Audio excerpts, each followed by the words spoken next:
अस्सलामुअलैकुम वरहमतुल्लाहि वबरकातुहू। मैं ज़ाकिर निज़ामी चिश्ती मोहब्बत और यकीदत के पैगाम के साथ हाजिर हूँ और तमाम सुनने वालों की खिदमत में मेरा सलाम कबूल हो। अस्सलामुअलैकुम वरहमतुल्लाहि वबरकातुहू। और गौर व फिक्र की तमाम दुनिया के इंसानों को दावत देता हूँ और ख़ास करके उम्मत मोहम्मद सल्लल्लाहु अलैहि वसल्लम को गौर व फिक्र की दावत देता हूँ।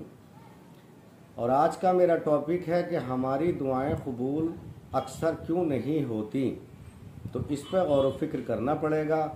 और हमें अल्लाह ताला से अनमोल, सबसे अनमोल, दीन व दुनिया में सबसे अनमोल जो ख़जाना है उसके मांगने का क्या तरीक़ा होना चाहिए।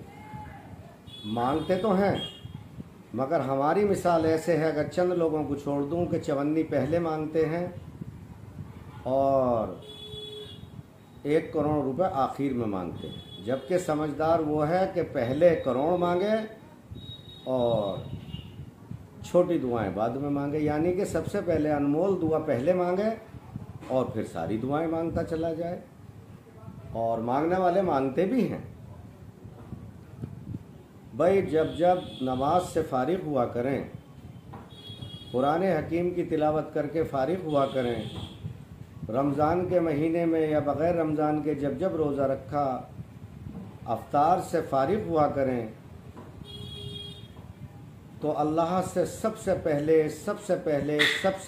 अल्लाह से अल्लाह की मोहब्बत मांगा करें। ए अल्लाह तू हमें अपनी अशद मोहब्बत दे, ए अल्लाह तू हमें अपनी अशद मोहब्बत दे, ए अल्लाह तू हमें अपनी अशद मोहब्बत दे। और फिर कहा करें तू भी हमसे अशद मोहब्बत कर, तू भी हमसे या रब अशद मोहब्बत कर। और जब अल्लाह से अल्लाह की मोहब्बत मांग ली तो समझो सारी कायनात मांग ली, ज़मीन व आसमान मांग लिए, दुनिया और आखरत मांग ली। वो है ना कि यार की मर्ज़ी के ताबे यार का दम भर के देख, बे इरादा मरने वाले बा इरादा मर के देख। यार तेरा है अगर सारी है तेरी कायनात, यार तेरा है अगर सारी है तेरी कायनात, सबको अपना करने वाले उसको अपना करके देख।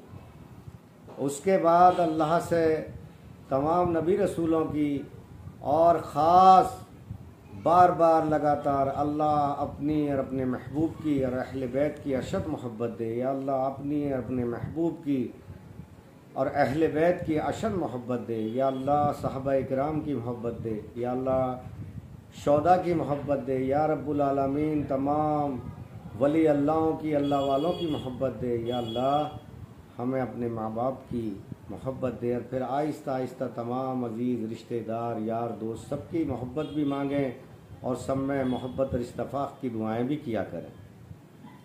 और एक दूसरे से सभी अपना दिल साफ़ रखा करें। दूसरा, नमाज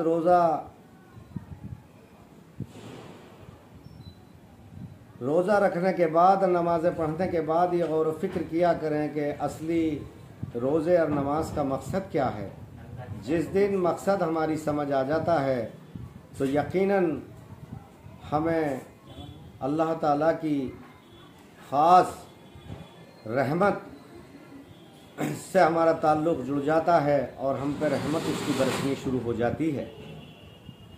क्योंकि अल्लाह का एक वादा है कि नमाज इतनी अफजल चीज़ है कि तमाम फ़ाहिशा और बुरी बातों से नमाज रोक देती है। ये नमाज का कमाल है। लेकिन आज हमारे हालात क्या हैं, गौर व फिक्र करने की ज़रूरत है मेरे अजीज़ों। गौर व फिक्र करने की ज़रूरत है कि आज हम नमाज़ पढ़ के निकलते हैं, ठीक से मस्जिद के गेट पर नहीं आते और हमारे वसवसे ख़यालात एक दूसरे की बुराइयाँ ढूंढने के लिए लग जाते हैं, एक दूसरे की कमियाँ ढूंढने के लिए लग जाते हैं। तो ये कौन सी नमाज़ पढ़ के हम निकलते हैं, जब अल्लाह का वादा है कि नमाज तमाम फ़ाहिशा और बुरी बातों से रोक देती है, तमाम बुराइयों से रोक देती है। तो जिस दिन हम हकीकी नमाज़ पढ़ लेंगे, नमाज हमारे अंदर क़ायम हो जाएगी, तो हम तमाम बुराइयों से रुक जाएंगे। हम तमाम सामने वाले लोगों की भलाइयाँ तलाश करेंगे और अपने अंदर की बुराइयाँ तलाश करने लगेंगे कि मेरे रब को ये बुराई पसंद नहीं है, इसे मैं दूर कर दूँ। तो मेरे अजीज़ों, मेरे दोस्तों, अल्लाह ताला कुरान हकीम में नमाज़ पढ़ने का हुक्म अगर एक जगह देता है तो क़ायम करने का हुक्म 6 जगह देता है। नमाज क़ायम करो, क़ायम करो, क़ायम करो। तो जिस शख्स के अंदर नमाज क़ायम हो जाती है तो तमाम बुराइयों से और फ़ाहिशा बातों से बाज आ जाता है। कोई भी इंसान हो, नमाज का कमाल है। अब हम जब बुराइयों से बाज आ गए, गुनाहों से बाज आ गए, तो ये नमाज हमारे अंदर क़ायम हुई और नमाज हमारी कामयाब हो गई। दूसरी बात, ऐसे ही रोज़े का मकसद है, जब हमने रोज़ा रखा हम ख़यालात से भी पाक रहे, हम हराम लुक़मे से भी पाक रहे, हम हर किसी की बुराई ग़ीबत से बाज रहे और दूर रहे, तो इंशाअल्लाह हमारा रोज़ा भी मुकम्मल हो गया। दूसरे की हमें भूख प्यास का दर्द और एहसास हो जाए, वो कोई भी हो, तो ये रोज़ा भी मुकम्मल हुआ।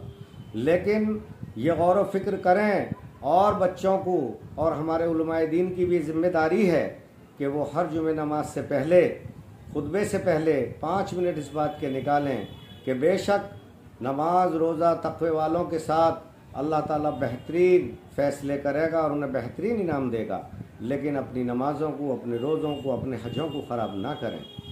भाई अगर हम जो है किसी अच्छे दोस्त के, मतलब किसी बड़े दोस्त के यहाँ, किसी अमीर दोस्त के यहाँ जाएं, अच्छे अच्छे खाने, अच्छे अच्छे फल दस्तरखान पर वो लगा दे, हम अच्छे से दावत खाएं और हमारे अंदर कोई बुराई मौजूद है, हमारी कोई ऐसी हरकत हो कि उसे इतना गुस्सा आ जाए कि थोड़ी देर में बंद करके हमें पर मार बजाए, हमें पुलिस के हवाले कर दे, तो इसी ऐसी दावत और ऐसा इनाम और ऐसे फल किस काम के। तो ऐसे ही ये जो नमाज रोज़ा हज ज़कात का मामला है, अगर हमने माँ बाप की बेहुरमती कर दी, उनका दिल दुखा दिया, तो ये ख़राब हो गया। हमने किसी के साथ बेईमानी कर ली तो ख़राब हो गया। हमने किसी के साथ जुल्म कर दिया तो ख़राब हो गया। हमने नाजायज़ किसी के साथ हक़ तलफ़ी कर दी, उसका दिल दुखा दिया, तो ये ख़राब हो गया। तो सबसे पहले अच्छे इंसान बनने की जो हमारे उलमाए दीन हैं, जिनकी ज़िम्मेदारी है, हमारी जो न्यू जनरेशन है, वो काफ़ी आजकल नमाज रोज़े पे इतना गौर व फिक्र हो या ना हो, मैं सबके लिए नहीं कह रहा, ज़्यादातर नमाज की पाबंदी 5 वक्त करते हों ना करते हों, कुरान हकीम की तिलावत करते हों ना करते हों, माँ बाप की इज़्ज़त करते हों ना करते हों, मगर 90-99% या 100% फ़ोन सबके हाथ में है।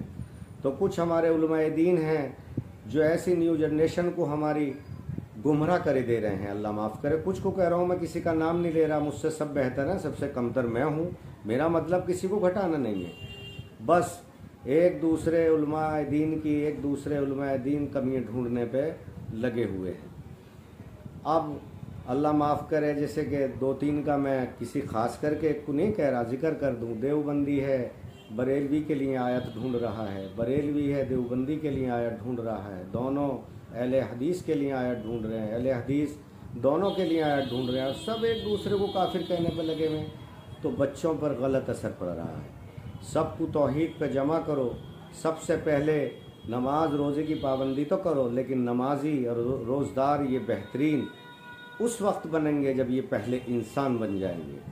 पहले इनके ख़यालात को पाक करने की कोशिश करो, इनको अदब सिखाओ, जनाब मोहम्मद मुस्तफ़ा सल्लल्लाहु अलैहि वसल्लम के अखलाक बताओ, और बताओ कि आपके वो अखलाक थे कि अगर कोई कूड़ा फेंकने वाली कूड़ा फेंक रही थी और जब 3 रोज़ कूड़ा ना फेंका तो चौथे रोज़ आप उसको देखने के लिए ख़ुद पहुंच गए। तो इन्हें बताओ कि ये अखलाक हैं जनाब मोहम्मद मुस्तफ़ा सल्लल्लाहु अलैहि वसल्लम के। हर किसी से मोहब्बत करो, हर किसी से मोहब्बत करो, बिना लालच के मोहब्बत करो। हर एक जवान बच्ची में अपनी माँ और अपनी बहन को देखो। मेरे अजीज़ों, जो अपने लिए अच्छा समझो वो दूसरों के लिए भी अच्छा समझो, जो अपने लिए बुरा समझो वो दूसरों के लिए भी बुरा समझो। तो मेरे अजीज़ों, मेरे दोस्तों, मुझे भी दुआए खैर में सब याद रखें। अल्लाह ताला सभी को अपनी रहमत के साए में रखे, हिफ्ज़ अमान में रखे। अल्लाह ताला अपनी अशद मोहब्बत दे और अपनी याद की तौफीक दे। लग जाओ अल्लाह की याद में, अल्लाह की याद से बेहतर कुछ भी नहीं है। अस्सलामु अलैकुम व रहमतुल्लाहि व बरकातुहू।